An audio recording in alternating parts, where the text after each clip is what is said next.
Hello and welcome to my May London property market update. Today I'm at the glorious RHS Chelsea Flower Show in West London, one of London's most iconic events, packed with show gardens like this displaying the latest trends and ideas in garden design. It was a favourite of Her Majesty Queen Elizabeth II and now of King Charles and Queen Camilla. And I'm fortunate to have been invited by one of my favourite London property developers, London Square, who created this fabulous community garden, which won gold, and when the King and Queen visited, Queen Camilla actually tried out the swing, which is right next to me. The concept is community, as that's what London Square is all about, creating new communities and placemaking. It's a true reflection of that ethos that once the flower show is over, the key elements of the garden will be relocated to the Doddington Community Roof Garden in Battersea. See what a worthwhile cause that is, and of course, an amazing garden. And the UK is looking good too, with increasing confidence after the unexpectedly sharp drop in the inflation rate to 8.7%, taking pressure off the Bank of England borrowing rates, leading to actual mortgage rates that you and I pay starting to fall. The UK economy continues to defy all the gloomy economic forecasts. We're definitely not in recession, and the IMF even announced that our economy is very unlikely to end up in recession. And the London property market is also looking good, where house prices are performing well, with Rightmove reporting a month-on-month increase of 2.8%, bringing the current average London house price to £696,500. We find that, as always, the right property at the right price will always find a strong market. And as we move into the busy summer months, the housing market is stepping up a gear, and we're seeing some key trends emerging. Firstly, outside space, well, not quite like this, is a priority for buyers. So garden flats are very popular everywhere, as are homes with balconies and communal gardens. Transport links are still key now that work from home is at an end and professionals are working back in their offices. And on-site amenities such as gyms are really sought after by tenants aiming to save money on gym memberships. The soaring cost of renting in London is prompting many tenants to look at buying their very first home.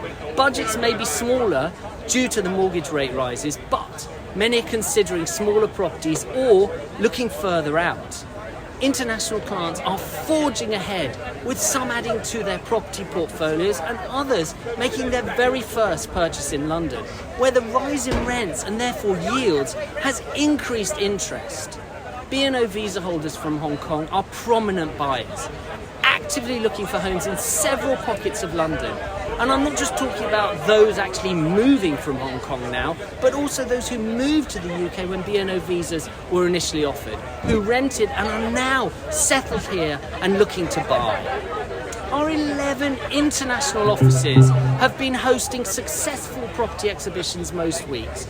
And for the first time ever, we are organising property trips to London for select clients with a tour of the very best London property available.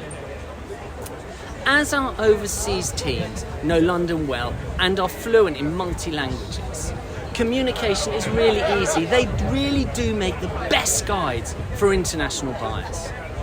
We've sold very successfully over the last month, from northwest London all the way to East London, plus houses in the northwest, southwest London, as well as far as Cambridge. There have been several new development launches which attracted a lot of interest amongst overseas buyers, in particular, especially those with rental yields of over 5%. There's a really good choice of superb apartments and brand new houses right now, and we're happy to advise on the advantages of each development and its location.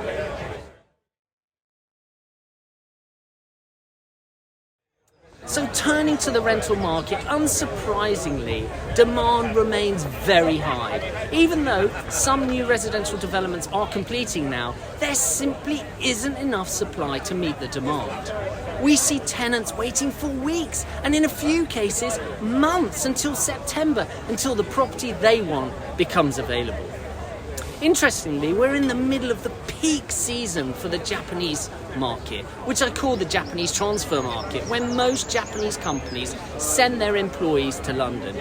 Yoshi and our Japan team are stretched to the absolute max and literally inundated with hundreds of inquiries from Japanese executives, families, and of course Japanese diplomats. This simply adds even more pressure on stock levels.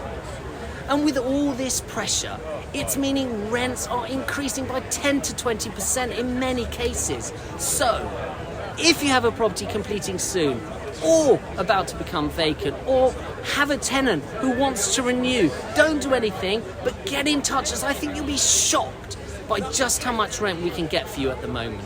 So, thanks very much for watching today from here at London Square's incredible gold medal winning community garden at Chelsea Flower Show. As you can see, it's set for the community and it will look perfect when it moves to Doddington in the future. And I'll be back next month for another update.